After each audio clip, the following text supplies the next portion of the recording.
Muy buenas para todos nuestros estudiantes. Hoy tenemos otro invitado de lujo, de esos que da gusto sentarse a tomar un café y hablar de la vida, pero también del derecho. Mi gran amigo, el doctor William Barrera, paisano, eh, tiene más títulos que millonarios, es, ah, es egresado de la Universidad Javeriana, profesor desde hace muchísimos años de la Universidad Javeriana, casi tantos como los que soy yo, pero él es más joven. Además de eso, es especialista de la Universidad del Rosario en Derecho Administrativo, máster de la Universidad del París II en Derecho Administrativo también, y doctor de la Universidad de Buenos Aires en esta materia también, tal forma que tenemos un lujo de invitado, además con toda la experiencia académica posible, porque además de ser profesor de la Universidad Javeriana, lo es también del externado de la Universidad del Rosario, de la Universidad de los Andes, de la Universidad Sergio Arboleda, de la Universidad Santo Tomás y de la Universidad de La Sabana. No sé a qué hora le queda tiempo de ser además un absoluto y brillante litigante.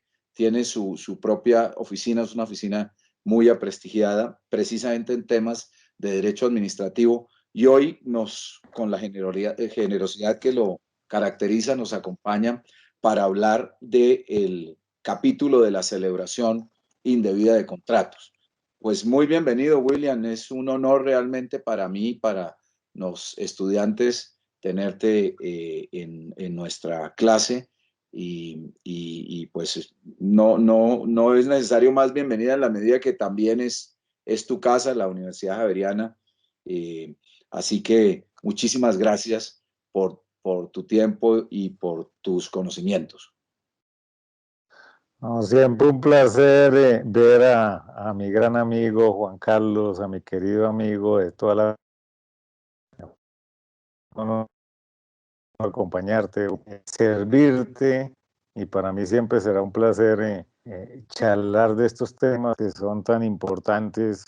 Yo siempre le he dicho a Juan Carlos, y eso que quede constancia en la grabación, que mi penalista principal siempre será el doctor Juan Carlos Prías, y que me ha mitigado el riesgo de no saber de derecho penal porque siempre lo he tenido a él.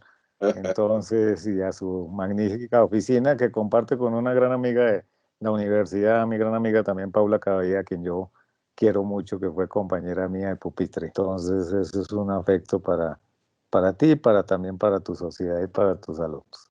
Bueno. Muchas gracias, William.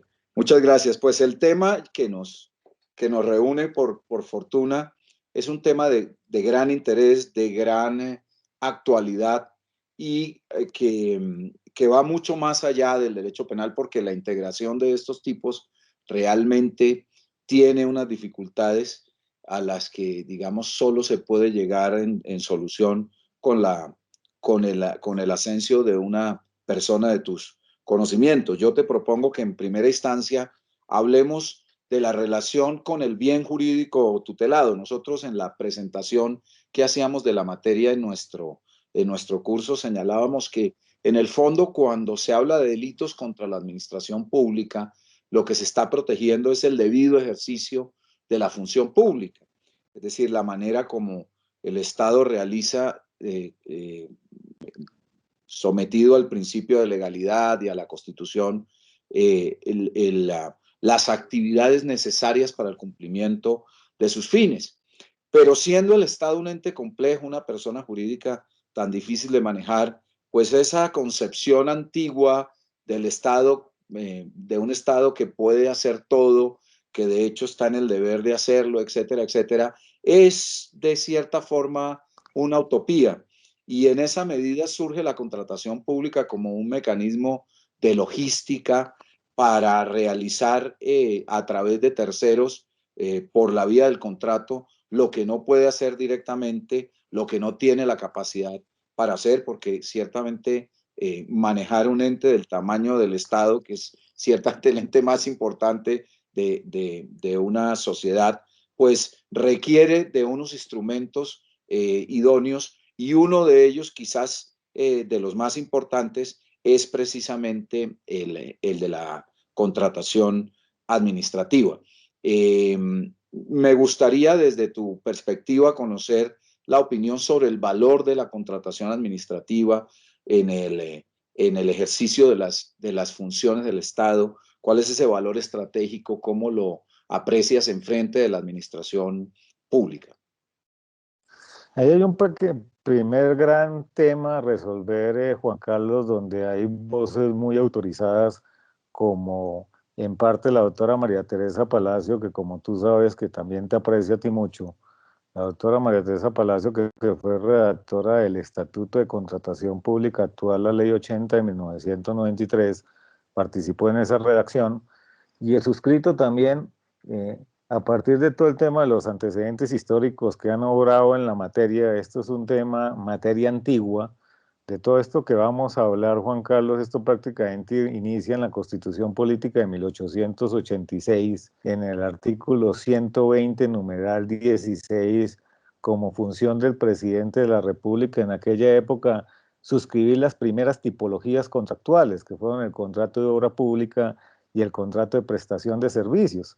Ante la imposibilidad que el presidente de la República más adelante suscribiera todas las tipologías existentes en el país, pues vino la necesidad de ahondar, que retomaremos ese tema contigo, me imagino, a lo largo de la charla, el tema de delegación y desconcentración, que ha traído todo tipo de problemas en estos temas de acondicionamiento de lo que se hace por parte de los funcionarios y por parte de los propios contratistas, pero más en el caso de la delegación y de la concentración por parte de los funcionarios en estos tipos penales que tú muy bien mencionas.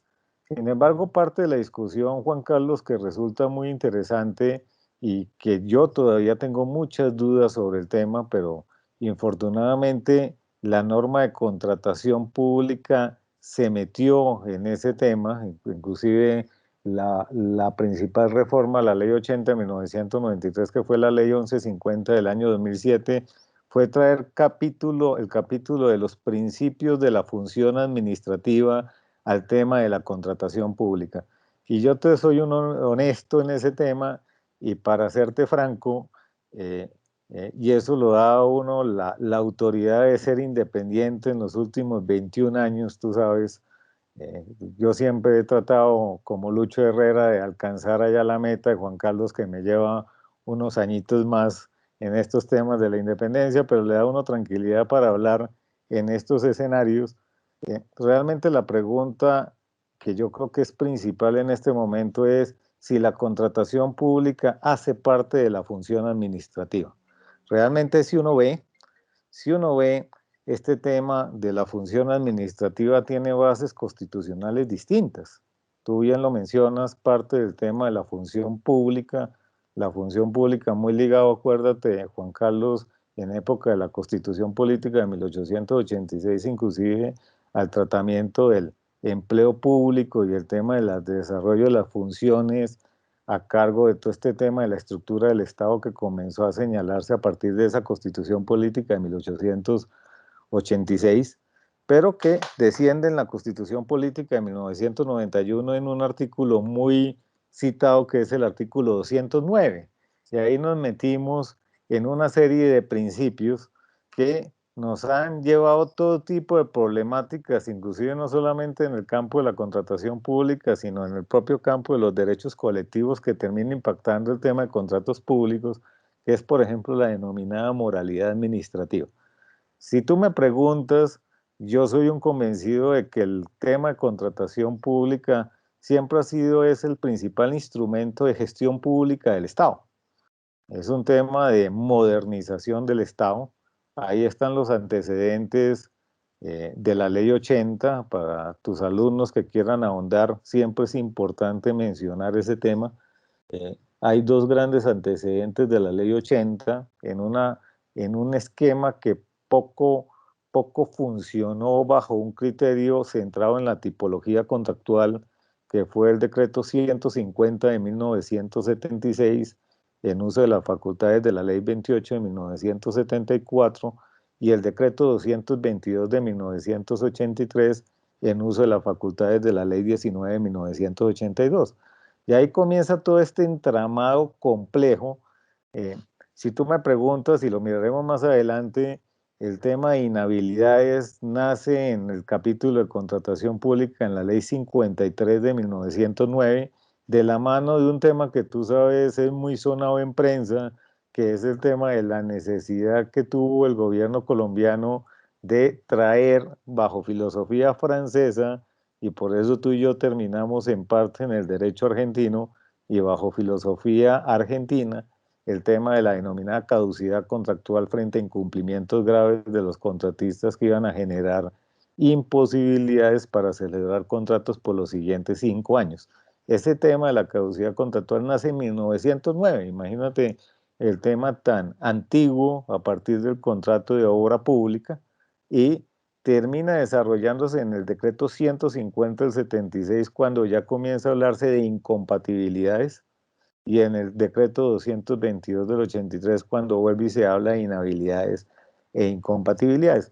Sin embargo, ahí yo sí tengo una preocupación grandísima, Juan Carlos, porque yo no veo a un contratista privado haciendo función administrativa. No sé si me entiendes, o sea, eso es un tema que ha tenido todo tipo de problemas, inclusive hoy tenemos, no solamente en el campo específico de Juan Carlos, sino que tú también asesoras en esos otros temas. Tú bien sabes, por ejemplo, desde el Código Disciplinario Único de la Ley 734 del año 2012 en su momento, no estoy hablando del nuevo, que ha tenido ahí sus etapas de transición, se viene mencionando que, por ejemplo, los interventores tienen responsabilidad disciplinaria.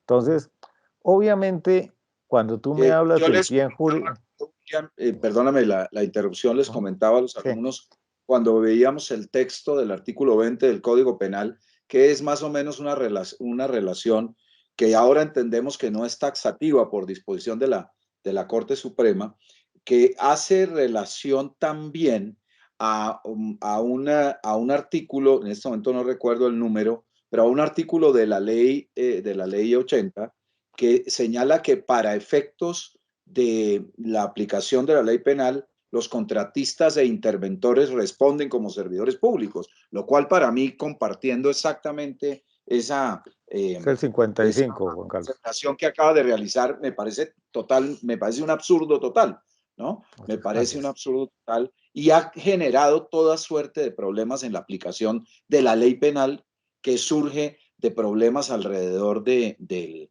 los contratos administrativos. Entonces, digamos, es una anotación para decir cuánto compartimos ese tipo de preocupación, ¿no? Y eso se ha extendido, Juan Carlos, a los asesores vía prestación de servicios profesionales, por ejemplo. Tú bien lo mencionas, que es el artículo, ahí a partir del artículo 50, para tus alumnos comienza a hablar de responsabilidad del Estado y el tema de responsabilidad penal disciplinaria, específicamente del 55, y ahí de la ley 80, y ahí comienza todo un escenario que parte en mi concepto de un tema que es equivocado. Vuelvo y te digo, yo no creo, y así siempre lo he formulado, y ha sido parte de mi defensa muy, muy vehemente a lo largo de mi ejercicio profesional, porque termina uno, tú sabes, asesorando a contratistas y asesorando a los amigos también en la visión del tema de contratación pública frente a estos tipos penales, tipo el tema disciplinario y el tema de contralorías, pero con todo respeto, a mí me parece que un contratista no ejerce función administrativa. Sin duda alguna hace parte de la gestión pública del Estado, que es diferente, que cuando hablo de gestión pública es un tema de la necesidad de realizar acuerdos para efectos de buscar un tema de satisfacción de interés general, y ahí se ha confundido de que la necesidad de lograr ese interés general conlleva una serie de responsabilidades. Es cierto, cuando uno está en pro de temas de interés público, como contratista particular, pues se le aumentan las responsabilidades. Y ahí vino un debate que fue interesante: ¿es usted responsable fiscalmente?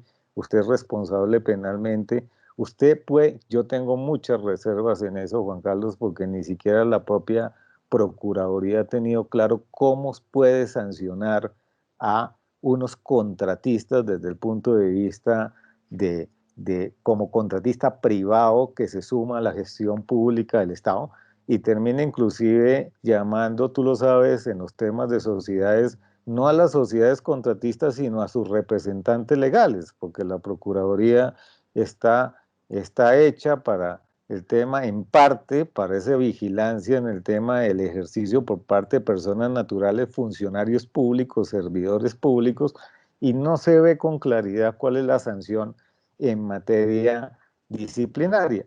Lo mismo en mi concepto, tú eres la autoridad sin duda alguna, ha pasado un poco en el tema penal.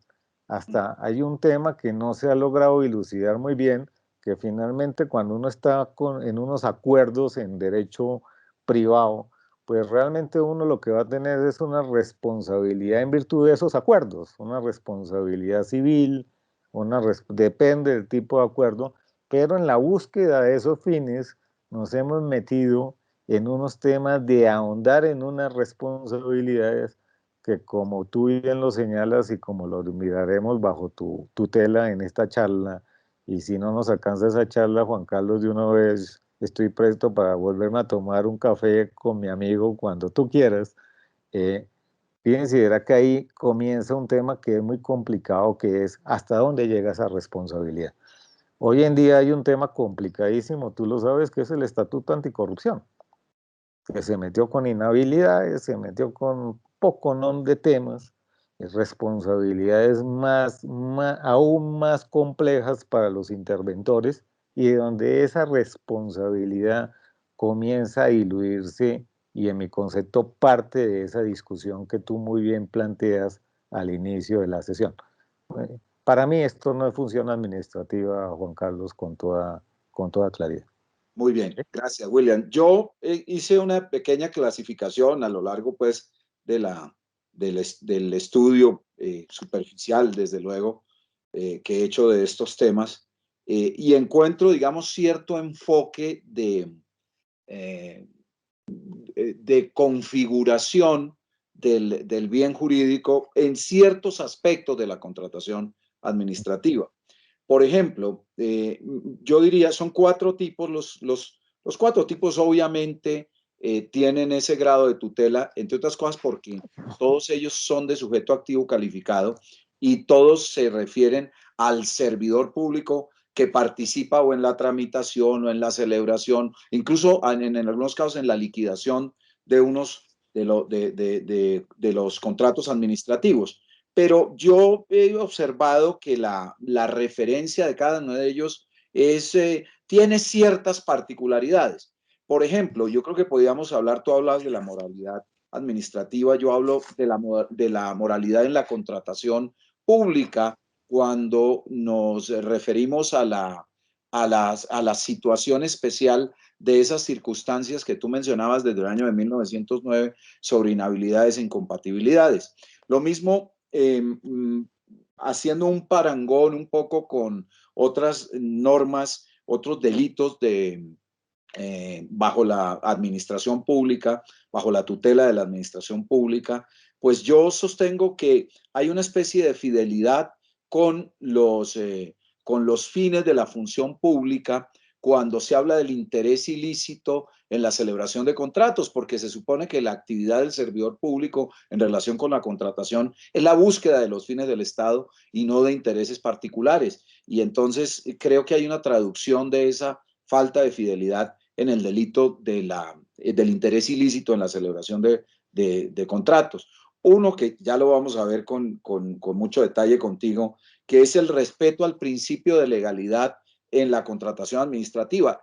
Todo lo que eso implica, porque si hay algo reglado en nuestro país es precisamente la contratación administrativa. Entonces, cómo se lleva adelante eso va a ser una labor muy interesante. Y una forma nueva, evidentemente el Estado en esa función de contratante cumple un papel dentro de la economía que es crucial. ¿Por qué? Porque finalmente es el contratante más importante que tiene nuestra economía.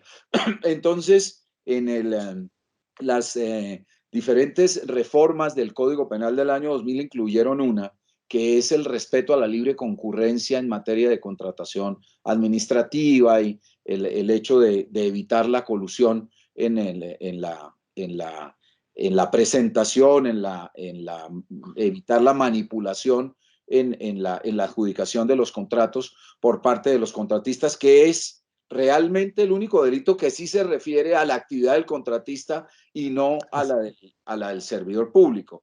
Es un poco el enfoque que yo le doy desde la perspectiva penal. Seguramente ya tú nos vas a decir que hay allí muchas más cosas, pero yo pienso que puede ser un buen punto de partida para analizar este capítulo. ¿De qué habla? ¿De qué trata? ¿Qué piensas tú de esa modesta opinión de este penalista? Eh, yo, como siempre, le diría a tus alumnos, créanle al doctor Juan Carlos Prías, no créanle al suscrito, pero ahí Juan Carlos sigue en las discusiones muy interesantes frente al tema.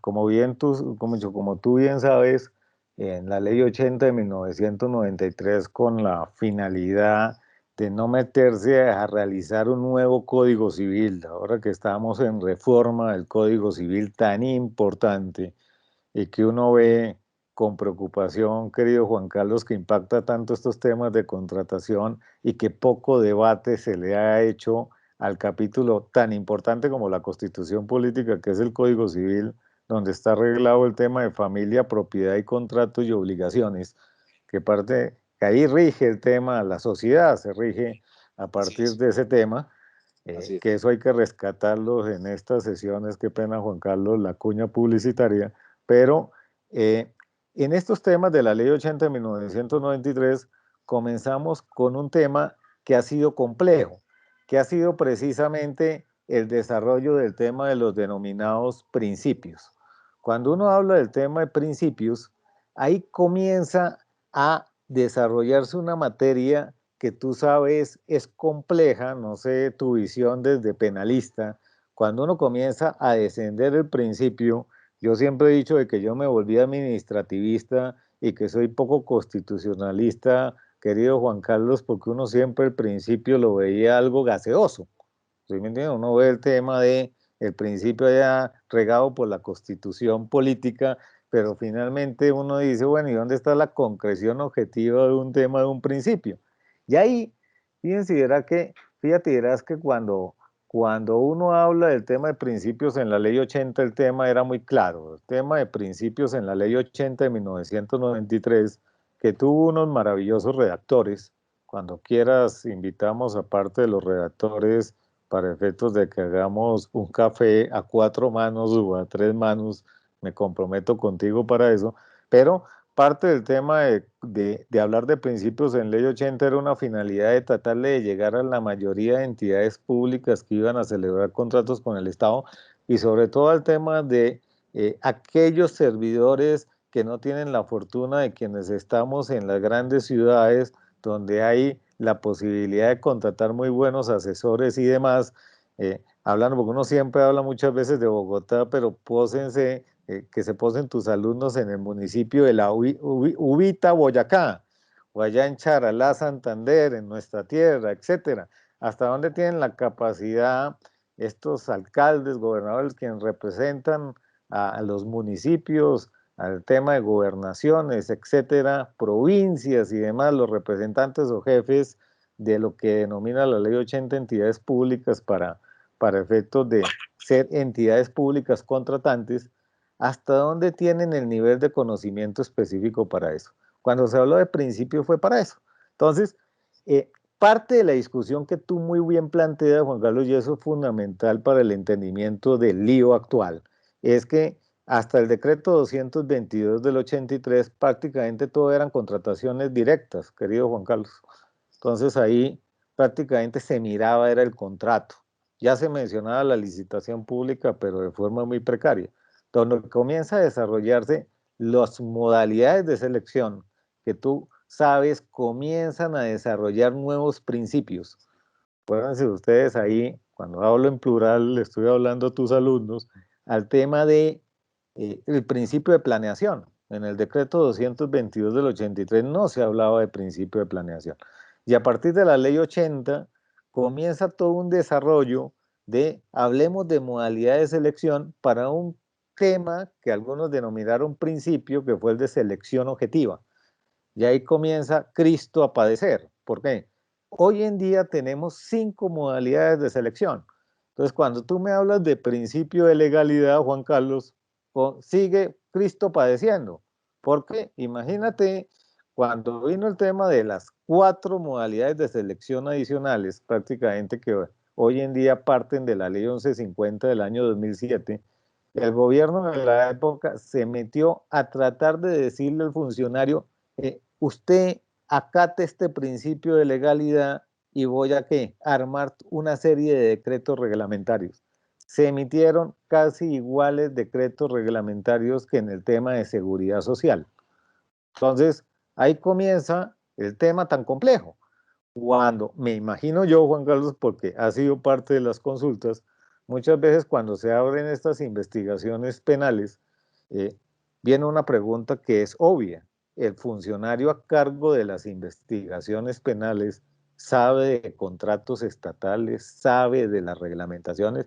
Yo he tenido muchos funcionarios, miembros de fiscalías y demás, que ya se han interesado en ser especialistas en contratación pública y yo aplaudo eso. Pero fíjate, es que cuando tú hablas de principio de legalidad, una cosa es el principio como tal y otra cosa es la materialización del principio. Ahí te pongo un ejemplo, alguna vez ayudé en una defensa que fue por un tema eminentemente social porque me pareció de justicia de un servidor público en un pueblito allá en nuestra tierra, Juan Carlos, que me llegaron a mi oficina los familiares completamente llorando prácticamente, diciéndome que se iba a ir para la cárcel porque el señor le decía a alguien que lo estaba investigando de que no había publicado el tema en la página web de la entidad. Y lo que se logró comprobar es que ni siquiera tenía acceso a internet.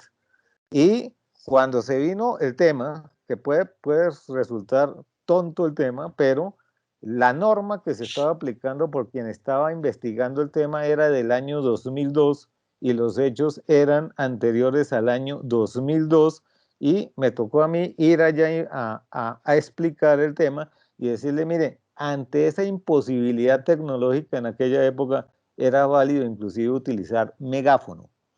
Cuando se logró la explicación, se cerró el tema. Entonces, fíjense, era que cuando tú hablas de principio de legalidad, hay varios temas. La etapa precontractual, que te impacta también el capítulo, por ejemplo, de inhabilidades e incompatibilidades para presentar ofertas. ¿Eh? El tema de comienzan a colgarse nuevos principios que han sido muy complejos, como usted no planeó adecuadamente su contrato. Fíjense, era y ahí la planeación no se puede ver igual en Bogotá, en Barranquilla, en el municipio, porque la planeación, para que lo entiendan, parte de una necesidad y parte también de las herramientas que pueda tener, me imagino tú en tus defensas, el funcionario correspondiente para poder desarrollar adecuadamente esa planeación. Entonces, el mensaje a qué va. Ahí hay 2 puntos importantísimos que en mi concepto se amplió el concepto de principio de ley 80. Ley 80 hablaba de transparencia, responsabilidad y economía, que era un principio desarrollado objetivamente.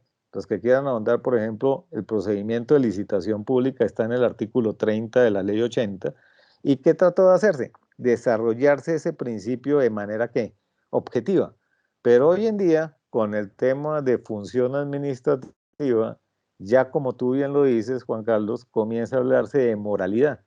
Y simplemente una reflexión, cuando uno mira el desarrollo del tema de la moralidad administrativa en el derecho colombiano, sobre todo en el tema de derecho colectivo, ahí yo les recomiendo una sentencia del 27 de marzo del año 2014, que yo te la envío, Juan Carlos, para que se la envíes a tus queridos alumnos, en el cual el Consejo de Estado analiza la moralidad administrativa y llega a una conclusión que desde el punto de vista del principio de legalidad puede ser un poco compleja, que es Mire, ahí se pueden cometer actuaciones inmorales a partir del desarrollo del principio de legalidad, Juan Carlos. La moralidad no parte exclusivamente de la ilegalidad, y eso en contratación pública es muy complejo, para que lo entiendan en la visión de alguien que está investigando. Entonces, fíjate, verás que ahí comienza a ampliarse lo que entendemos como principio de legalidad y el tema de principios que están inclusive en la propia Constitución y que obviamente dificulta mucho, muchas veces el desarrollo de la materia. Bueno, cuando uno mira tanto decreto, tanta norma, tanto tema, ahí comenzó un tema que se distorsionó un poquito el desarrollo de ese tema a partir de, de ahí yo siempre he tenido una preocupación, Juan Carlos, que se ha dicho, mire, contratación pública es igual a corrupción porque comienza por C. No sé si me hago entender. Entonces ahí comenzó ¿qué? Todo un desarrollo normativo que no hace que ese principio de legalidad sea tan claro en el momento de ¿qué? De descenderlo. Ok, Ese es el mensaje. muy ¿Sí? bien. Pues muchas gracias porque creo que nos integra mucho lo que habíamos hablado. Entonces, William, si te parece, vamos a conversar sobre los diferentes tipos penales. Yo ordinariamente lo que hago es que, pues esto va acompañado de una presentación. Empecemos con el artículo 408, Sí. que es la violación del régimen legal o constitucional de inhabilidades o incompatibilidades, que está tipificado en el código en los siguientes términos. El servidor público que en ejercicio de sus funciones intervenga en la tramitación, aprobación o celebración de un contrato con violación al régimen legal o a lo dispuesto en las normas constitucionales sobre inhabilidades o incompatibilidades, incurrirá en prisión de tanto a tanto. Esa es la primera parte, que es básicamente la... Y a mí me gustaría que habláramos para integrar un poco este comportamiento de dos cosas. Ya ellos tienen, nuestros alumnos tienen una idea de quién es el servidor público para efectos de la ley penal, pero naturalmente este es el servidor público que por su razón de sus funciones, es decir, no es cualquier servidor público, sino quien funcionalmente interviene en la contratación administrativa, ¿no es cierto? Y esa intervención se da en tres fases: la tramitación, la aprobación o la celebración de un contrato, que es un poco pues como la etapa previa, unas circunstancias digamos, formales de esa etapa previa y ya posteriormente, digamos, el perfeccionamiento del contrato. ¿Qué nos puedes señalar sobre ese particular desde la perspectiva de la contratación administrativa? Ahí Juan Carlos, que es importante en este tema para que más o menos tengamos claridad sobre esto. El régimen de inhabilidades e incompatibilidades, como te digo, parte de 1909, pero tú tienes de entrada una gran complejidad cuando hablas del tema de inhabilidades e incompatibilidades, primero por el tema del alcance de los conceptos. Bueno, acá se habla de incompatibilidades, se habla de inhabilidades. Tú sabes que el tema de incompatibilidades, el tema clásico ha sido el servidor público no puede contratar con el Estado, no Sí, puede tener ambas situaciones al mismo tiempo. Un ejemplo clásico del tema de inhabilidad es la caducidad contractual. Si usted incumple de forma grave el contrato, pues va a tener una afectación que son 5 años para no poder celebrar contratos. Pero lo que sí se ha unificado en materia de contratación pública y sobre todo en el tema del Consejo de Estado, en eso hay claridad, es que el capítulo de inhabilidades e incompatibilidades ataca el tema de capacidad para celebrar contratos. Entonces lo que se dijo, esto es un tema desde el punto de vista de derecho público, regulación pública, hay un capítulo que es el tema de capacidad para celebrar contratos. Ahí tenemos el tema clásico, objeto lícito, causa lícita, el tema clásico en el derecho civil, pero este tema comienza a ser importante en el derecho público y eso es importante que lo tengan tus alumnos muy presentes. Parte del dilema que siempre se ha tenido en estos temas de contratación pública es que el contrato estatal está entre dos caminos, el camino del derecho privado y el camino del derecho público. La pregunta del millón siempre ha sido hasta dónde llega la regulación pública. Y para que me entiendan, Ahí el tema de inhabilidades e incompatibilidades es el capítulo público de capacidad para celebrar contratos. ¿Cuál fue el tema complejo, Juan Carlos? Cuando se comienza a hablar de procedimientos para celebrar ¿qué? Esos contratos. Hoy en día tenemos licitación pública, concurso de méritos, selección abreviada, el tema de mínima cuantía y el tema de contratación directa. Comienza a pasar el tema de inhabilidades e incompatibilidades no solamente al momento de celebración del contrato, sino también a la etapa precontractual.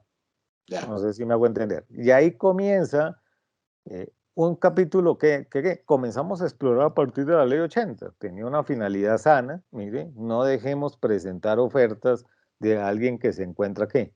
Inhabilitado o bajo el capítulo de incompatibilidad, no lo dejemos ni siquiera llegar allá. Pero cuando ustedes analizan ese tema, la primera gran referencia al capítulo de inhabilidades en la ley 80, que es el artículo 8, dice Juan Carlos nada menos ni nada más que quienes estén inhabilitados por la Constitución o la ley. Y ahí viene la pregunta del millón. ¿Y cuántas inhabilidades están en la Constitución y en la ley? Entonces, fíjate, verás que ahí comienza ¿qué? A extenderse esto. Hay inhabilidades que surgen de la propia ¿qué? De la propia Constitución. Hay incompatibilidades que surgen de la propia Constitución.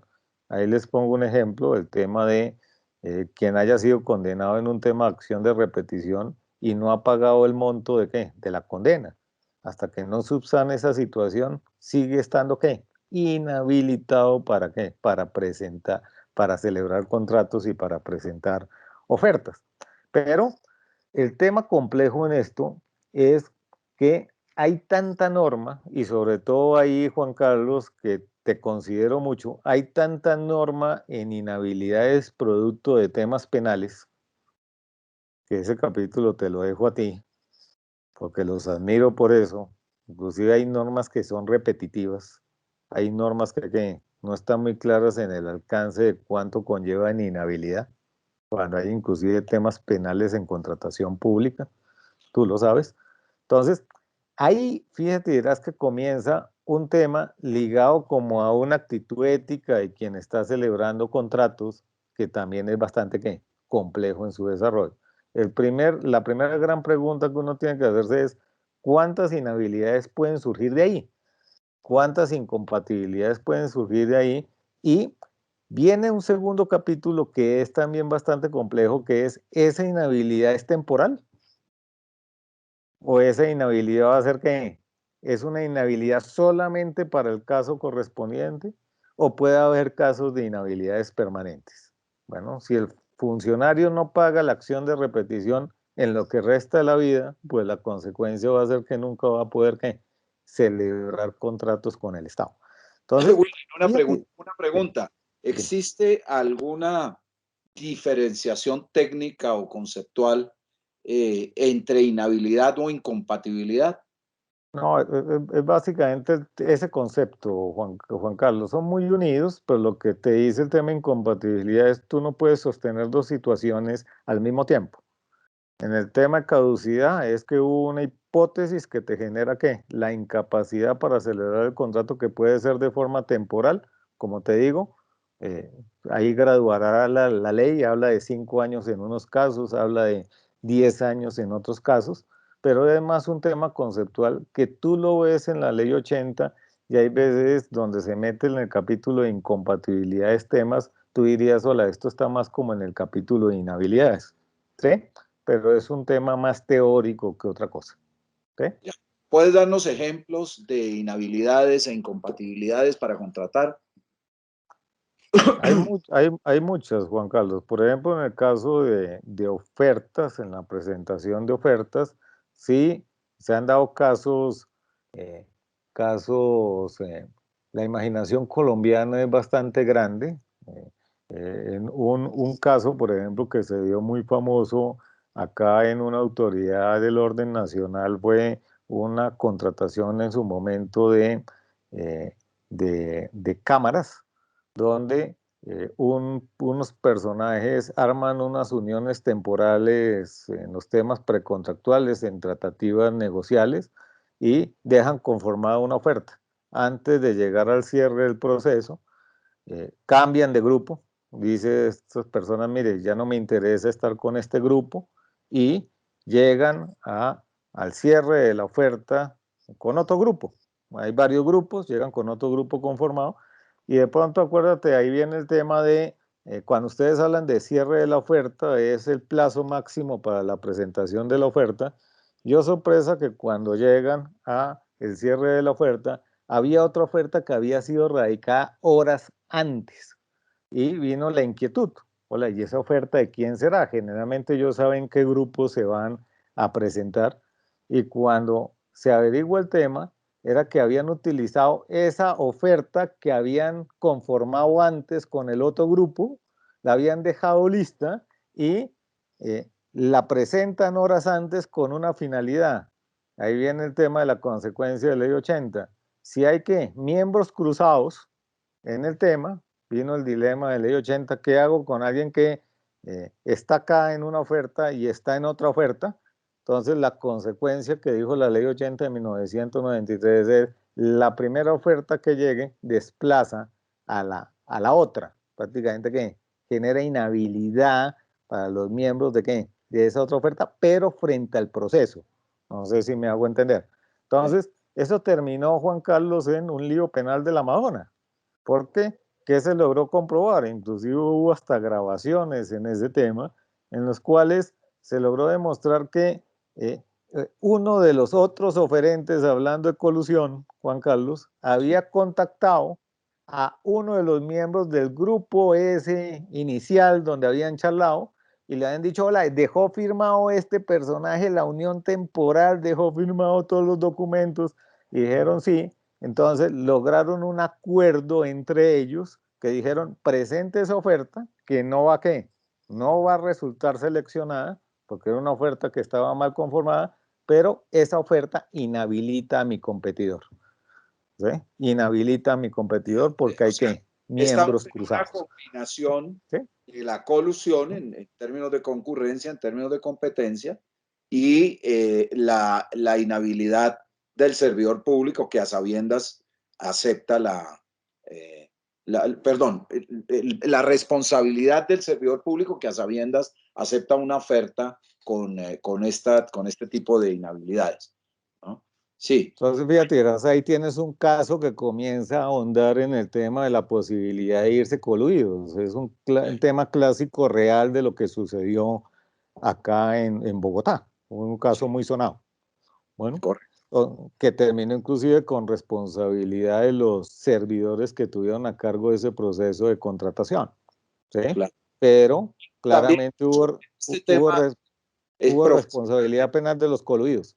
Sí, Sí. te decía, en este tema, profesionalmente también he visto ciertos casos de, digamos, de nepotismo en contratación administrativa, que implica también una suerte de inhabilidad o de incompatibilidad, ¿no? El contratar, pues ya no con, digamos, la básica que tú dices es con el propio servidor público, pero sí con personas afectas o cercanas desde el punto de vista familiar a este funcionario, ¿no? Ahí hay un tema también, Juan Carlos, que se dio mucho en esquemas específicos. Vuelvo y te digo, esto nos puede dar 100 horas para efectos de que charlemos con la experiencia tuya y con las anécdotas mías, pero ahí hay grandes complejidades. Por ejemplo, tú llegas en materia de televisión por suscripción, Juan Carlos. En su momento, lo que hoy en día uno ve tan usual en las casas, cuando vieron esas contrataciones en su momento por la Comisión Nacional de Televisión, comienza desde el decreto 150 de 1976 a correr el tema de consanguinidad, tú bien lo dices, afinidad, el tema de que inclusive civil, hay algunas inhabilidades que están tan mal redactadas, para serte franco, que sale más barato para un contratista si quiere evadir las inhabilidades adoptar hijos, querido Juan Carlos, que tenerlos, porque la hipótesis de padre adoptante, hijo adoptivo no está prevista. Pero cuando el ejemplo, porque yo soy muy casuístico y creo que eso le sirve mucho a tus alumnos, es por ejemplo ese tema de televisión por suscripción y el tema de televisión tenía además de la ley 80 normas especiales en materia de inhabilidades. Y ahí vino un tema de la necesidad en su momento de la Comisión de Televisión de crear registros de operadores. Ellos mismos armaron sus propios registros, tratando de qué? De mirar si había cruces entre familias, no sé si me hago entender, entre quienes prestaban televisión por suscripción en Bogotá, con quienes iban a prestar televisión por suscripción allá en la Ubita, Boyacá, porque eran que se rumoraba que podía haber que conglomerados de familias. Y para hacerte franco, duró la Comisión Nacional de Televisión durante toda su existencia con una oficina de competencia, tratando de ahondar en los temas de consanguinidad y se llegó a una conclusión, querido Juan Carlos, que muchas veces, las más de las veces, no cuenta el funcionario con los instrumentos para determinar esos grados de lo que tú dices. Ahí hay una gran dificultad, que es una realidad y que toca enfrentarla y que termina tratando de mitigarse por parte de los servidores públicos en los procesos precontractuales, tú lo sabes, con la declaración juramentada de que no se está en inhabilidades o incompatibilidades. No sé, ya bajo tu experticio, hasta dónde puedas salvar, solventar en un tema de celebración indebida de contratos por violación del régimen, inhabilidades, incompatibilidades, esa declaración juramentada. Juramentada. Pues es una manera de, es una manera de excluir expresamente el dolo, porque naturalmente este tipo de comportamientos solamente son imputables subjetivamente por la vía del dolo. Y dolo en este caso significa no solamente querer, sino también conocer. Y en Así este es. caso, conocer las circunstancias que conforman el tipo, es decir, la existencia de una causal de inhabilidad o incompatibilidad. Yo lo que veo es que hay unas que son, digamos, dando un poco conclusión a la magnífica exposición que nos realiza sobre ese particular. Lo que veo es que es un tipo de una dificultad de integración en el ingrediente normativo del tipo que es la violación de la normatividad sobre el particular, que es una normatividad en algunos casos o en todos los casos muy extensa y en algunos casos muy particular, porque tú me has hablado, por ejemplo, de inhabilidades especiales surgidas de regímenes muy concretos, la televisión, la adjudicación de la televisión por suscripción, etcétera, Así es. etcétera. Y eso dificulta muchísimo también no solamente el problema del dolo, sino quizás también el de la culpabilidad, porque hay unas que son evidentes, ¿no es cierto? Las que tú mencionas desde la Constitución, pues no parece moralmente adecuado el hecho de que el servidor público, como servidor público, contrate consigo mismo Claro o que con sí. sus Así parientes, es. ¿no? Así es. Eso es evidente, pero hay otras en las que realmente hay que hacer todo un estudio, no solamente de la amplia normatividad, sino incluso de algunas condiciones especiales de los procesos de contratación. Y eso implica. Inclusive te, inclusive te menciono, Juan Carlos, qué pena que te interrumpa hablando de esos temas de televisión. En esos casos, adecuadamente en su momento se abrieron investigaciones y adecuadamente la Fiscalía General de la Nación de la época cerró las investigaciones porque imagínate que la interpretación entre Ley 80 y las normas especiales en aquella época dieron lugar a la emisión de 5 conceptos jurídicos con consecuencias jurídicas distintas, querido Juan Carlos. Y hasta ahí, ¿a dónde llega? El funcionario no está obligado a lo imposible. Un comité Claro, evaluador, si la norma, eso fue un antecedente que dio mucha tranquilidad porque todo el mundo dice, caramba, temas penales voy a terminar en la cárcel. No, ahí se logró una defensa adecuada del tema.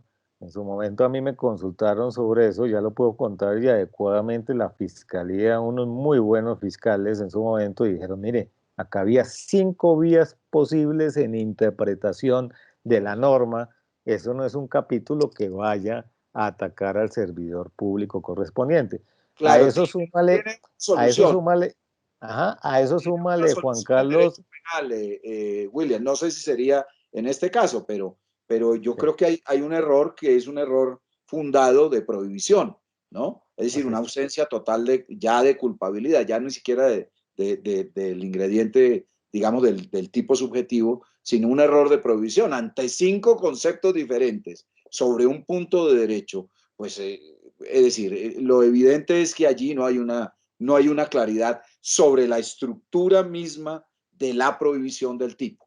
Es decir, qué es lo que estaba Así es. prohibido, no se entendía, ¿no? No, Inclusive, inclusive ahí súmale, Juan Carlos, de que en algunas redacciones se habla de forma directa o indirecta. Ahí viene la interpretación y qué es indirecto y hasta dónde llega el indirecto. O sea, uno dice, caramba, sí, persigamos temas de valores, pero el operador hasta dónde desarrolla un tema indirecto. Hoy en día el tema indirecto, por ejemplo, tú lo sabes en los temas de beneficiarios reales, tú que manejas también el tema financiero. Beneficiarios reales, ha habido más desarrollo normativo hasta dónde llega el beneficiario real de un tema de inversiones. Pero hay redacciones de la época que hablan de indirecto y el indirecto da para tanto de ancho como de largo. Ahí hay una dificultad también enorme para el tema. Ya eso súmale, querido Juan Carlos, que en la imaginación, me imagino, va a venir más adelante de pronto celebración indebida de contratos por violación de el tema de conflictos de interés. O sea, ahí no nos sorprendamos. que no es típico, en este momento no es típico, ¿no? Así, Eh, pero no más es típico, adelante, pero uno no sabe esto cómo evolucione o en lo o legislativo o en lo jurisdiccional, porque la jurisprudencia realmente está creando nuevos tipos y lo vamos a ver con los que vienen, que es bien interesante. Si te parece, pasemos al interés indebido en la celebración de contratos, que es un tipo bastante curioso, ya lo comentamos, está contenido en el artículo 409 en los siguientes términos. Interés indebido en la celebración de contratos. El servidor público que se interese en provecho propio o de un tercero en cualquier clase de contrato u operación en que deba intervenir por razón de su cargo, sus funciones, incurrirá en prisión de tanto a tanto. Este es bien interesante porque obviamente la sola, digamos, expresión gramatical del verbo rector, que es interesarse, parece confusa en la medida que se trata de una operación que es interna, que es una inclinación de la voluntad hacia algo, ¿no? Interesarse es inclinar su voluntad hacia algo. Pero desde luego aquí entendemos que ese interés debe ser manifestado externamente, porque de lo contrario no habría comportamiento. El comportamiento sí implica una evolución, pero una evolución que se expresa, que es posible interpretar señales objetivas externas, ¿no es cierto? Y ese interés, por eso yo señalaba que quizás es una tutela a la fidelidad del servidor público con los fines de la función pública, porque lo que pasa es que el interés, pues hay interés debido en la celebración de contratos, claro, que es el que debe presidir siempre la actuación administrativa en esta materia, ¿no es cierto? ¿Qué es lo indebido? Que se aparte de los fines de la administración pública ese interés. ¿Por qué? Y se realice con la finalidad de obtener un provecho propio o de un tercero. Un provecho para sí o un provecho para un tercero. No es necesario, según mi concepto, pero ya me gustaría oír el autorizado tuyo, que el provecho se verifique, sino que se obre con esa intención, que se obre con esa intención. Es decir, en términos penales diríamos que el provecho es apenas un propósito, una finalidad, y en esa medida no hace parte del tipo objetivo, sino del tipo subjetivo. Es la razón por la cual se obra. Entonces, en este caso, interesarse en provecho de es interesarse con la finalidad de, ¿no? Interesarse indebidamente con la finalidad de. Yo no sé desde la perspectiva de tu experiencia, yo tengo algunos casos de esta materia bastante curiosos, porque realmente la interpretación de qué es interesarse, claro, fíjate que en el tipo penal anterior tenemos una circunstancia que es relativamente fácil de confrontar con los hechos, ¿no es cierto? ¿Por qué? Porque se celebró un contrato y esta persona era inhábil o era incompatible para contratar con el Estado. Pero aquí se interesó ¿cómo es eso de que se interesó, no? Yo conozco por allá en los anales de nuestra historia, del derecho penal, una adjudicación de unas emisoras en la cual un ministro llama a otro y le dice, oiga, es importante que usted esas emisoras se las adjudique a los amigos del gobierno. No vaya a ser tan bobo de adjudicárselas a los oponentes políticos. Y esa prueba se obtuvo de una manera ilícita porque fue una grabación subrepticia, ¿no? Pero la imputación fue una imputación por interés ilícito, por interés indebido en la celebración de un contrato. ¿Tú qué opinión tienes de este tipo de circunstancias? Ciertamente es un artículo que da para mucho, pero a mi juicio da para muy poco también, desde la perspectiva puramente teórica. Sí, yo no, yo creería ahí, Juan Carlos, mucho, para serte franco, ese es uno de los tipos penales que yo poco he entendido en mi vida, para serte franco. Ahí coincido contigo, el tema de la prueba del interés es supremamente compleja, bueno, y te lo coloco, yo he tenido muchos casos de inclusive de consultas en estos temas, no solamente en tema penal, sino en temas de otros organismos de control que terminan diciendo que puede haber una incidencia penal en estos temas. Tú bien lo sabes, ahí está el ejemplo hoy en día muy sonado del tema de delegación. Bueno, bajo el tema que ha señalado ahí, hay una sentencia muy relevante en el tema que es la C-963 del año 2008. Me acuerdo yo en un tema de constitucionalidad del artículo 21 de la ley 1150 que habló del tema de desconcentración y delegación. Uno podría decir y preguntarse, alguien que delega una función, que la traslada en razón del cargo a otro, debe tener, se ha dicho, labores de vigilancia, orientación y control, Juan Carlos. Eso conlleva que tenga interés en lo que vaya a decidir el delegatario. Eso es un tema supremamente complejo en la prueba, porque inclusive el propio desarrollo constitucional dice usted se va de ahí, pero no se va tanto.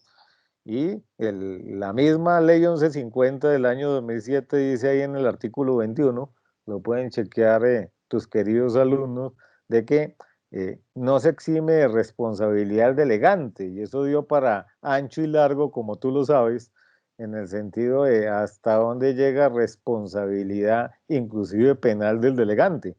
Entonces, fíjate, dirás que uno no podría decir es que hay interés porque está cumpliendo un deber legal de orientación, vigilancia y control. Ese tema, de entrada, solamente en ese ejemplo, fíjate, dirás que puede dar a mucho debate para efectos del tema de alcance de la responsabilidad. Sí se han dado casos, tú lo sabes, que son complejos en los cuales más de uno que termina metiéndose indebidamente en estas contrataciones. Bueno, no solamente desde el punto de vista, como lo digo, de estructura funcional del Estado, sino de terceros que terminan haciendo gestiones específicas para efectos de lograr favorecer a alguien o a un grupo específico a partir de la celebración de un contrato. Yo creo que Qué esa es la interesante eso. hipótesis, Qué esa interesante sería eso. la hipótesis, esa sería la hipótesis más mencionada. Un caso Sí, que tú lo conoces muy bien, que se puede mencionar con toda claridad, esto que ha pasado con el tema de Odebrecht, ¿no? ¿Sí? sí, correcto. Así Pero hay es, más de un... yo creo que ahí hay varias cosas que son bien interesantes, ¿no? Algunas ya las mencionabas. Acabas de poner el dedo en la llaga también del delito de tráfico de influencias, ¿no? En Así es. donde ya no Así es. proviene la actividad del propio servidor público, sino de un tercero. Y hasta qué punto hay una limitación en eso, porque desgraciadamente en nuestro sistema el lobby no está, eh, el lobby no está reglamentado de ninguna forma. Y eso hace que el límite también sea un límite bastante complejo de establecer. Y por otro lado, la responsabilidad del contratista, porque tú bien lo señalabas, hay una tendencia a extender la responsabilidad por lo público en la contratación administrativa a los propios contratistas. Yo lo que les puedo contar a los alumnos es que en varios casos que conozco, el interés ilícito en la celebración del contrato se ha visto involucrado en la solución del problema por la vía o por la figura del tercero interventor en la conducta. Claro, porque si tú te fijas, el sujeto activo de ese tipo penal es un sujeto activo calificado, es únicamente quien funcionalmente deba participar en los mecanismos, digamos, de contratación, bien sea en su celebración, incluso, es decir, se habla de una intervención a nivel puramente genérica. Entonces, ¿cómo participaría ese tercero? Pues lo han hecho equivalente casi que a la participación del servidor público, pero desde luego bajo la fórmula que establece el Código Penal en relación con la participación de las personas que no tienen la calidad jurídica exigida por el tipo, pero sí. No, un ejemplo, Juan Carlos, que no sé cómo se desarrollaría desde el punto de vista penal, pero hoy en día, por ejemplo, se habla de colusiones desde la etapa precontractual, inclusive en el tema de tratar de influir en la redacción de los pliegos. Entonces, fíjate, es que tú tienes ahí un servidor público que se deja accesar, que es el que está redactando el pliego o el prepliego para tratar de favorecer a un oferente, y tienes un tercero, porque ni siquiera es oferente, metido ahí también en ese tema. Entonces, fíjate, es que ahí es donde, aprovechando tu presencia, yo te devolvería un poquito la pregunta en esa hipótesis, si cabrían ambos tipos penales, no sé, en tu visión sobre el tema, Claro, porque los he visto a los dos. claro, lo que pasa es que Más, son autónomos, ¿no? Funcionan de manera autónoma. El comportamiento del tercero que pretende influir, pues es un tráfico de influencias o incluso un cohecho por dar a ofrecer si lo que media es la promesa remuneratoria o la entrega de una dádiva. En concurso con cualquiera de estas formas. Claro, pero has dado en un punto que es clave, que me parece muy importante ponerle de manifiesto a nuestros alumnos, es cuando cuando la motivación del servidor público, la razón por la cual se interesa al servidor público, es porque le han entregado una dádiva o porque se la entregarán merced a una promesa, pues es perfectamente posible el concurso entre el cohecho y el interés ilícito en la celebración del contrato. De hecho, me parece que eso es lo que rige la misma actuación de la contratación. Sí, William, sí, dime. porque estoy en la hipótesis de que se maneja el pliego de condiciones y que termina en una adjudicación y celebración de un contrato con esa hipótesis previa. Claro, Pues también. fíjate, verás que ahí tendrías un tema, inclusive también que podría atacarse vía el tipo penal que hace referencia al tema de colusiones, ¿no? Que lo he Claro, visto ahí mezclado, ¿sí? sí, así Porque la es. colusión es importante, viene desde la etapa precontractual, ¿sí? Sí, Puede venir ¿sí? así es, así Eso es. es importante. Bueno, ahora sí entremos. Tú te has referido mucho a eso, pero creo que es el momento, digamos, como de particularizar toda esa referencia tan importante que hiciste al comienzo de la charla. En el contrato, sin el cumplimiento de los requisitos legales esenciales, que es la palabreja que a mí me deja muy preocupado, y tú ya nos has Sí. dicho un poco cómo se integra, del artículo 410. Dice el servidor público que por razón del ejercicio de sus funciones tramite un contrato sin observancia de los requisitos legales esenciales o lo celebre o liquide sin verificar el cumplimiento de los mismos, incurrirá en prisión de tanto a tanto. ¿Por qué es tan enredado esto? Y yo lo pongo en términos, tú dices, es que aquí caminamos siempre un camino que es que es mixto entre lo público y lo privado. Y curiosamente a mis alumnos les hablo de eso, no solamente desde la perspectiva de la celebración de los contratos, sino también de la calidad del documento que recoge los contratos. Porque es un documento que tiene una manifestación que es mixta también, ¿no? Una manifestación pública y una manifestación privada, que es la manifestación de voluntad del contratista.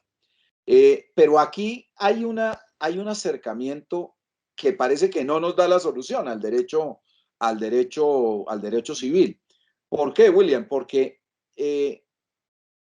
este término, esta calificación normativa en relación con el requisito que se pretermite, es decir, que se trate de un requisito esencial, ¿no? Legal esencial, fue un ingrediente que se le agregó al tipo original contenido en el Código Penal del 80.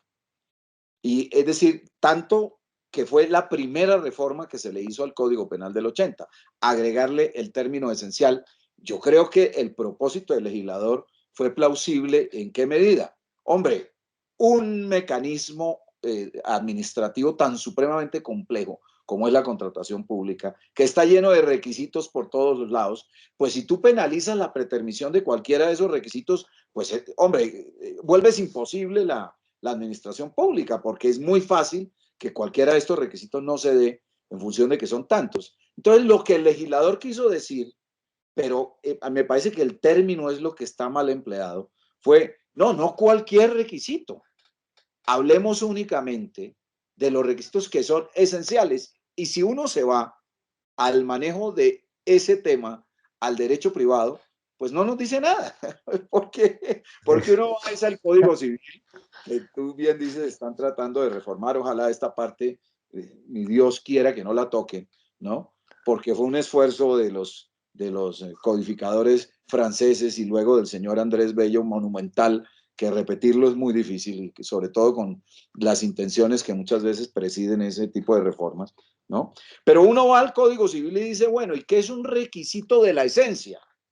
¿No? Vuelve uno a nuestros maestros, Ospina Acosta y Ospina Fernández, y dice el requisito de la esencia es aquel, y lo dice el Código Civil, sin el cual un contrato bien o no produce efectos o se convierte en otro. Y por esa vía, en la teoría de la existencia, es decir, son los requisitos que dan existencia a un negocio jurídico, ¿no? Y entonces dice, bueno, pues un negocio jurídico no es negocio jurídico si no hay manifestación de voluntad. Un negocio jurídico no es negocio jurídico si no recae sobre un objeto. Y un negocio jurídico no lo es si no se expresa por una formalidad que se considere sustancia en actus. Vale decir, la escritura pública en los contratos sobre inmuebles, ¿no? Así es. Eso no nos sirve obviamente esto no nos sirve para la contratación administrativa, ¿no? Pues porque ¿cuál es el contenido de antijuridicidad en un acto en el cual no hay manifestación de voluntad? Pues no, básicamente lo que no hay es contrato, ¿no? O en un acto en donde, por ejemplo, por un error ostativo no se configura, no se aclara cuál es el objeto de ese contrato, ¿no? De pronto, pero tampoco es claro, en un acto que requiera una formalidad de sustancia y que no se verifica. Entonces la interpretación, y tú ya la has dado, es, y entonces, ¿de qué requisitos legales esenciales estamos hablando? Y yo he llegado perplejo a la situación actual en la interpretación de este tipo penal. Y es que resulta que esos requisitos legales esenciales, según la jurisprudencia, tanto contencioso administrativa como de la Corte Suprema de Justicia en punto de este delito, es que son los principios de la contratación administrativa. Y tú, que ya nos hablaste de cuál es el estado, ¿no? Pues resulta ahora que tenemos un tipo penal que se interpreta, no porque, bueno, un tipo penal es evidente que puede ser un tipo penal en blanco, tiene unas dificultades serias de tipicidad y lo que tú quieras, pero ¿cómo integro yo un tipo penal con principios? ¿Cómo lo integro con reglas? ¿No? Sobre todo cuando las reglas son abstractas, ¿no? Así es. Entonces, lo que has dejado es en manos de los jueces determinar cuándo se les da la gana qué es un requisito legal esencial y qué no lo es. Y cómo lo interpretas, porque tú mismo dices el principio de economía, el principio de planeación, etcétera, etcétera. ¿Cómo interpretas tú eso? ¿No? ¿Qué opinión tienes? Que ya la has manifestado, pero me interesa reforzarla en punto del problema serio de tipicidad que tiene este artículo. Mira, Juan Carlos, cuando tú llegas a la redacción original de la ley 80, se dijo, mire, eh, que ahí hay una dificultad. Tú bien la planteas bajo el tema de norma privada. Ahí el artículo 3 se dijo, mire, lo que no regula la ley 80, pues váyase al derecho privado, al Código Civil y al Código de Comercio. Y ya tenemos ahí una primera gran dificultad que tú muy bien planteas. El artículo 40 de la ley 80 dijo, mira, hay unos requisitos de perfeccionamiento, así lo entendíamos todos, que es el tema de que usted tenga que tener claro el objeto, la contraprestación y tiene que elevarse escrito, punto. ¿Sí? Si tú me hablas de requisitos esenciales, no hay contratos estatales verbales. ¿Sí? Después vino el tema de legalización de los contratos, que era una etapa posterior al perfeccionamiento, que era, por ejemplo, usted debe tener el tema del registro presupuestal, que es otra discusión después penal por otro tema, pero de perfeccionamiento eran esos. Bien señalas tú la dificultad de aplicar el tema de principios, y ahí la reflexión que yo les hago es a tus alumnos es que lean a Dworkin, tú sabes que habla muy bien de este tema de qué son principios, uno tiene que preguntarse, bueno, ¿y qué es un principio? Y comienza el tema de la comparación entre principio y valor. Y acuérdate tú que todo principio tiene un valor, pero no todo valor es en esencia un principio. Entonces, parte de la discusión de lo que tú planteas y que yo tengo la misma preocupación tuya, es que en Colombia tenemos la tendencia a decir de que todo valor es un principio. No sé si me hago entender. Ya ahí, en manos de jueces, esto es supremamente complicado. Y preocúpate más, Juan Carlos, porque el proyecto de Código Civil está en manos de jueces, para tu preocupación en ese capítulo. Bueno, porque es la tendencia en nuestro querido derecho argentino, tomaron el tema, hicieron el esfuerzo de las tendencias actuales, pero yo sigo con la misma preocupación tuya. Hablar de principios en Colombia puede llevar a muchas cosas. Por ejemplo, ya el Consejo de Estado dijo en su momento, simplemente para que lo anoten tus alumnos, que después vía tutela se echó para atrás, la tendencia actual de la sección tercera no es la misma, pero en su momento dijeron, mire, el principio de planeación, si se viola, puede generar objeto ilícito, Juan Carlos. Entonces ahí comienza Cristo a aparecer, ¿o no? Entonces tú estás en un tipo penal de celebración, la que tú acabas de decir, sin cumplimiento de los requisitos legales, porque el objeto lícito es esencial. Entonces, fíjense ya la dificultad, inmediatamente toda la doctrina autorizada en el tema nos preocupamos y dijimos, mire, esto genera nulidad absoluta del objeto ilícito y las causales de nulidad absoluta, lo sabemos todos, son de taxatibilidad legal y no pueden ser de creación pretoriana. Entonces, ahí comienza Cristo a padecer, no te sorprendan que no te sorprendas que más adelante bajo esos desarrollos jurisprudenciales, yo ya lo he anunciado en varios foros, se diga que puede generar nulidad absoluta de un contrato, ir contra la moralidad, Juan Carlos. Y ahí tenemos un problema que de base grandísimo. Al día de hoy no se ha entendido, y se los digo con toda tranquilidad, yo sí lo entiendo, yo lo he estudiado mucho, que es objeto ilícito. Comencemos por ahí. En el objeto ilícito, imagínate, Juan Carlos, se han dado muchos casos en materia penal, tú eres testigo de eso, por ejemplo, de equivocarse en la tipología.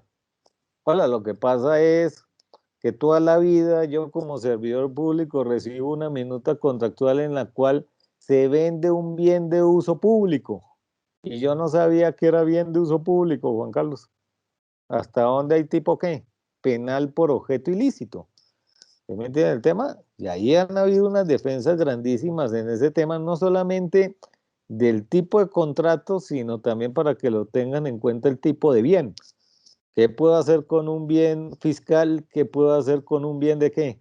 De uso público. ¿Qué tipo de contrato puedo generar en virtud del tema? Y equivocaciones han habido, pero equivocaciones de buena fe. Muchas veces porque ha sido la tradición jurídica desde los decretos anteriores. Y eso ha generado otro tipo de responsabilidades. Entonces yo sí creo que esa discusión de principios versus valores, Juan Carlos, es lo que nos tiene muy preocupados tanto a ti y a mí en la aplicación de ese tema en materia de contratación pública y también, según veo, en el tema penal. ¿Sí? Sí, Ahí hay un tema grandísimo, así es. fuertísimo. ¿Sí? Así es. Gracias, William. Pasemos entonces al último tipo penal del capítulo, que son los acuerdos restrictivos de la competencia. Y ahí, Juan Carlos, qué pena que te interrumpa, pero es un tema que sí sería muy útil para tus alumnos, no sé, de pronto para el tema de estos temas de extensión que son requisitos esenciales, que es este programa, a mí me pareció magnífico, de los informantes que vemos el domingo, eh, que vemos muchos, el documental sobre Andrés Camargo. Acuérdate de ese caso que fue el tema de no cumplimiento de requisitos legales muy conocido por todos. Es el Acuérdense para de que las losas de Transmilenio. el de las losas de Transmilenio, que donde vino un tema de un concepto técnico de relleno fluido, donde al día de hoy ya han habido 3 amigables composiciones o más, diciendo, tratando de establecer quién tuvo la culpa. Él dice válidamente fue el diseñador. Nunca se le logró comprobar de que se robó un peso a Andrés Camargo y terminó con una condena superior a cualquiera de estos grandes escándalos que ha tenido el país. Un hombre supremamente valiente, no es amigo mío, aclaro para la grabación, pero objetivamente cuando uno mira el tema, sí dice, hola, acá está funcionando algo mal, porque no se puede volver requisito legal esencial una discusión técnica contractual, que puede tener unas consecuencias económicas que ahí en el tema penal de Andrés Camargo terminaron diciendo, Juan Carlos, me acuerdo yo, eh, que había un tema de 108.000 millones de pesos de daño cuando los contratos originales valieron 36.000 millones, Juan Carlos. Y finalmente se hicieron. Y donde que el mantenimiento no fue que el mejor. Entonces, después se corrigió el tema por estos temas de autopistas de alta velocidad. Hoy en día hay unas labores de mantenimiento cada vez que se rompe una losa. Ustedes ven que en las noches están manteniendo ese tema el Instituto de Desarrollo Urbano para efectos de, tuvieron que crear un tema especial para que el tema, el tema solde rápidamente y se pueda que dar transitabilidad. ¿Sí? Pero ahí tiene un caso específico de qué es un tema de condición esencial, como tú lo dices. Yo lo miro desde mi óptica y para mí es una controversia técnica que no tiene nada que ver con elementos esenciales de un contrato y ese, tú me corriges, fue el tipo penal que finalmente, por el cual fue condenado Andrés Camargo. ¿Sí? Yo no conozco personalmente el caso, pero conozco casos similares en los cuales no solamente que vienen muy al caso para poder ejemplificar la dificultad en estas materias, porque a la celebración indebida de contratos muchas veces le agregan el peculado, ¿no? Y dicen, es un peculado, como tú bien señalas, en estos casos célebres no se ha demostrado que el funcionario público se haya embolsillado un solo centavo, que se haya enriquecido de ninguna Así es. manera, pero dicen, es que permitió que terceros lo hicieran. Vamos a suponer que eso fuese cierto y que esa permisión se hubiera dado por culpa. La aplicación no es del peculado por apropiación, sino la aplicación es de un peculado culposo. Entonces a eso le suman la celebración indebida de contratos, pues estás ante una aplicación totalmente acomodaticia de la ley penal con las consecuencias que tiene para una persona tan honorable como la que tú has mencionado, ¿no? Es decir, una lucha durante muchos años por dejar en claro su nombre y su ejercicio profesional, que Con mucha desgraciadamente valentía, además, así es. de él y de su familia. Pero Así, ese documental se lo recomiendo a tus alumnos porque es de 14 minutos. ok, Lo muy pueden bien. googlear. El tema de los No, pues, informantes, el caso de Andrés Camargo, es muy muy interesante, diciente para que se metan. Bueno, muy interesante. Muchas perfecto. gracias. Vamos a buscarlo porque me parece un excelente ejemplo. Ujú. Finalmente, William, los acuerdos restrictivos de la competencia. Cuando este tipo salió, los profesores de Derecho de la Competencia de la universidad me llamaron inmediatamente porque únicamente habían visto el epígrafe. El doctor Ibarra, quien ya nos ha acompañado, y el doctor Miranda, inmediatamente me llamaron, y el doctor Jekyll, inmediatamente me llamaron para decir, hombre, ¿cómo es esto? Pues esto está contenido en el artículo 410A, Acuerdos Restrictivos de la Competencia. Y desde el principio nos delimitan el marco. Dice, el que en un proceso de licitación pública, subasta pública, selección abreviada o concurso se concertare con otro con el fin de alterar ilícitamente el procedimiento contractual, incurrirá en prisión de tanto a tanto. Y el parágrafo que es muy interesante, que viene más de lo administrativo que de lo penal, pero que es muy interesante. Dice, el que en su condición de delator o clemente, mediante resolución en firme, obtenga exoneración total de la multa a imponer por parte de la Superintendencia de Industria y Comercio en una investigación por acuerdos anticompetitivos, en un proceso de contratación pública, obtendrá una reducción de la pena. Muy bien. Entonces, lo primero a señalar es que no es que se haya consagrado genéricamente el delito de competencia desleal. Yo les digo a mis alumnos, no, los delitos de competencia desleal son prácticamente todos los delitos contra el orden económico social, porque lo que se está tutelando en buena parte es la competencia, sino en todo, que es, digamos, el marco de funcionamiento de nuestro sistema económico, la competencia.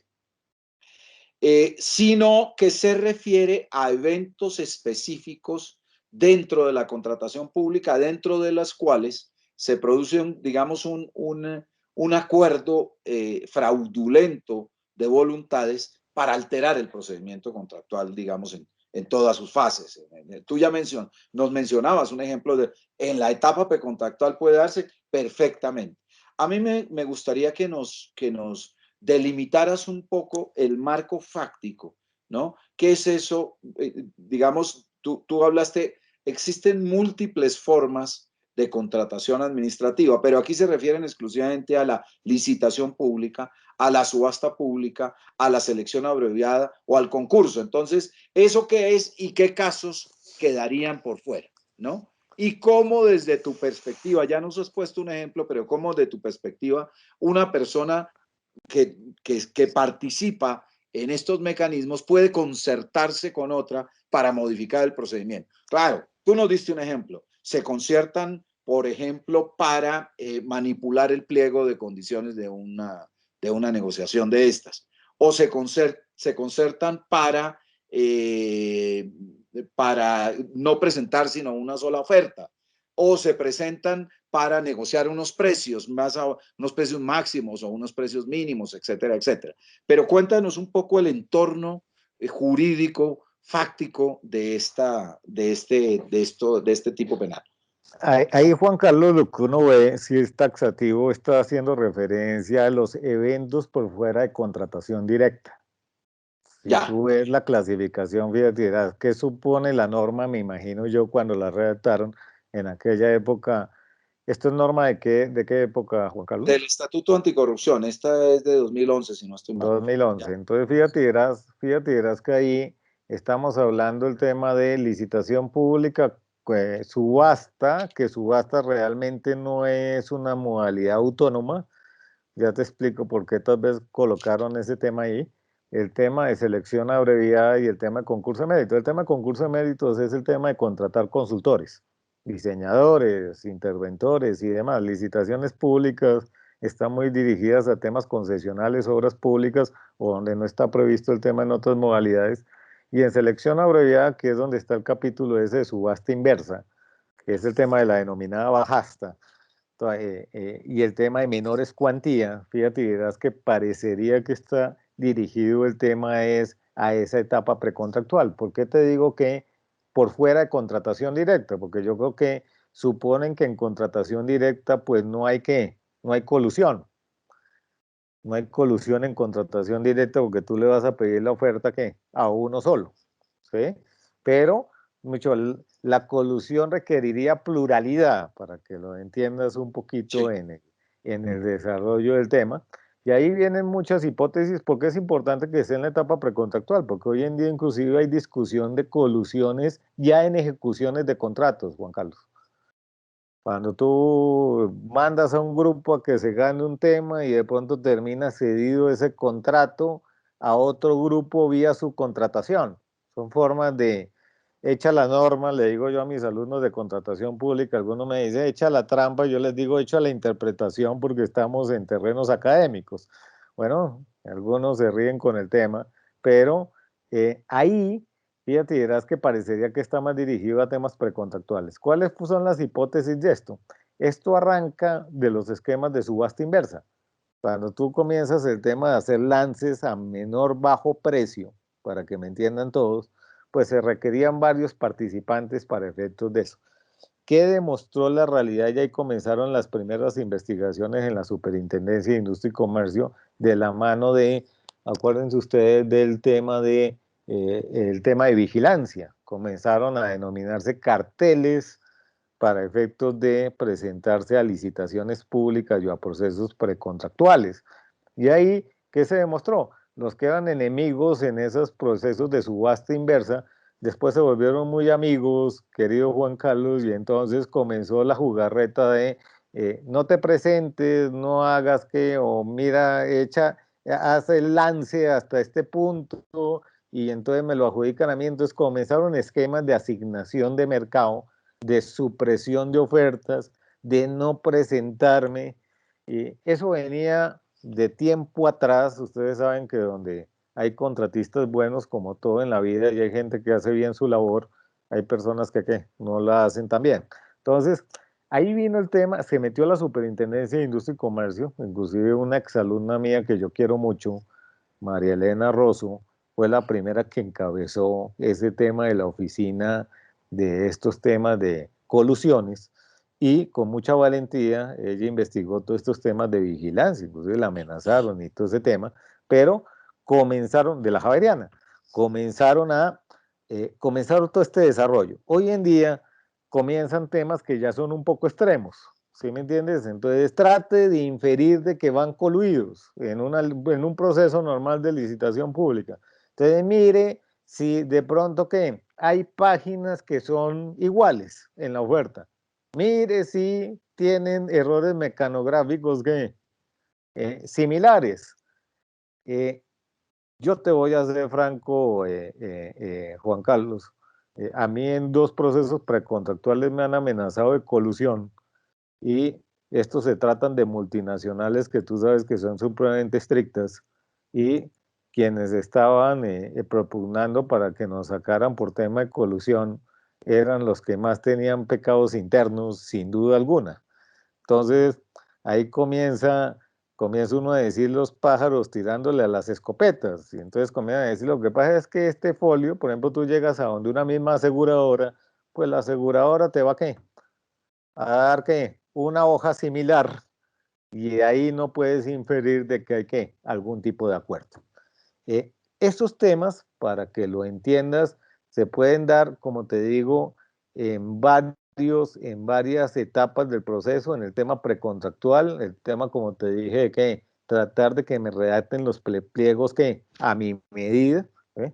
En el tema de pliegos de condiciones, ya en el desarrollo precontractual, en el manejo de me presento, no me presento, lo que te dije, me presento para inhabilitar a otro, eh, lo que se dio en el caso de esto de las cámaras de seguridad, el tema de eh, rotación de ofertas, ¿sí me entiendes? Entonces ya tienen un mercado asignado, entonces a esta licitación sí me presento, no sé si me hago entender, a esta que no, porque acuérdate que hay fórmulas de asignación económica que dependen del volumen de oferentes.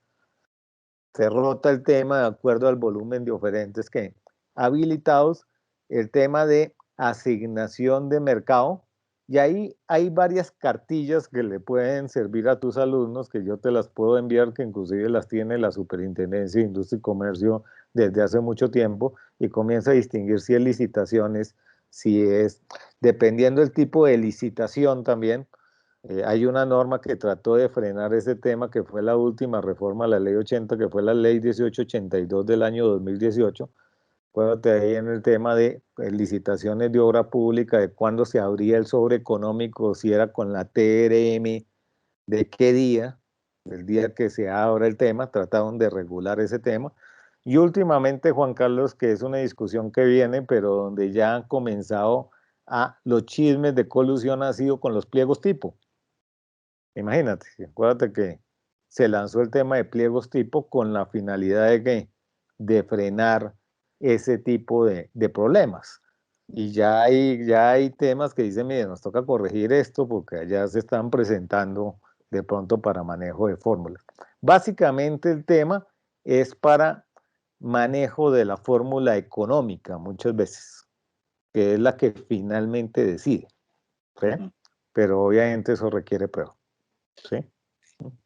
Muy bien. Hay una consideración que a mí me gustaría hacer sobre este particular y es la del parágrafo, porque los mecanismos administrativos que maneja la Superintendencia de Industria y Comercio contemplan la acción del delator.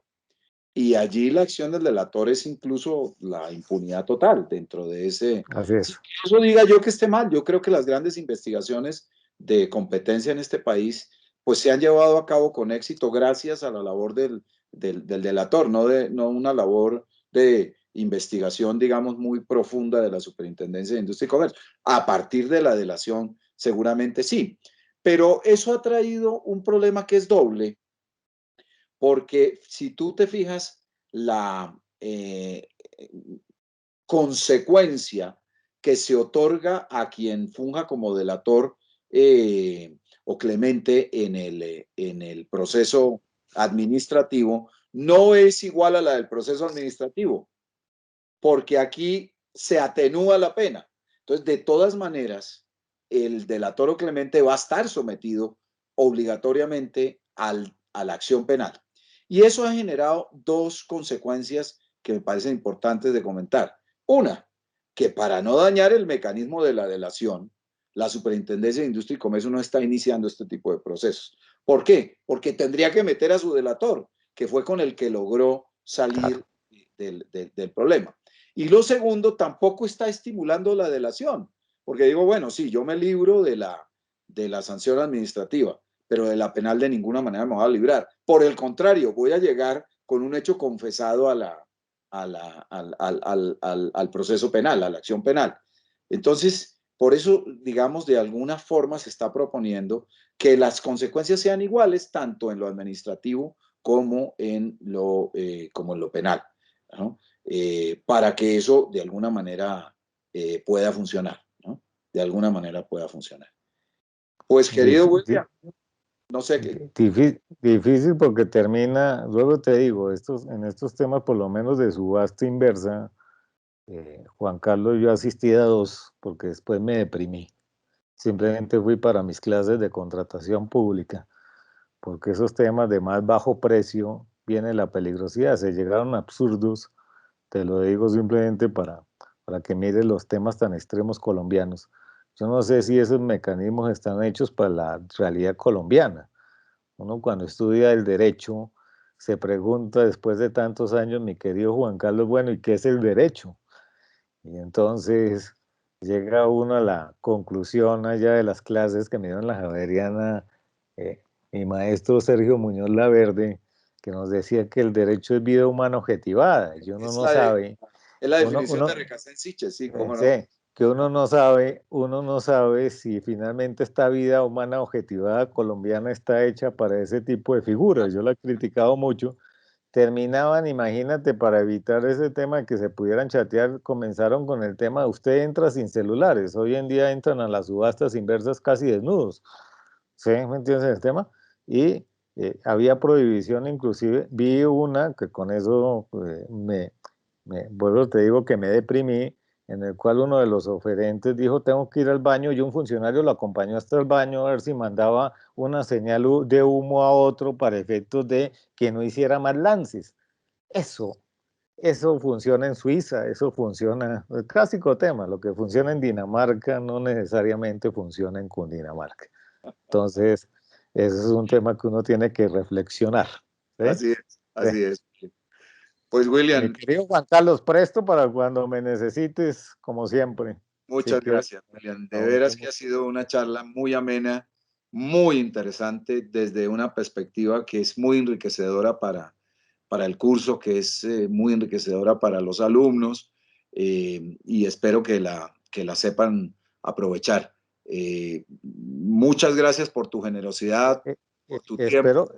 espero que la siguiente sea presencial en pospandemia Eso y que espero. el horario ojalá escogido sea de 10 a 12 con la única finalidad de invitar a mi buen amigo que lo extraño mucho. Bueno. Muchas gracias.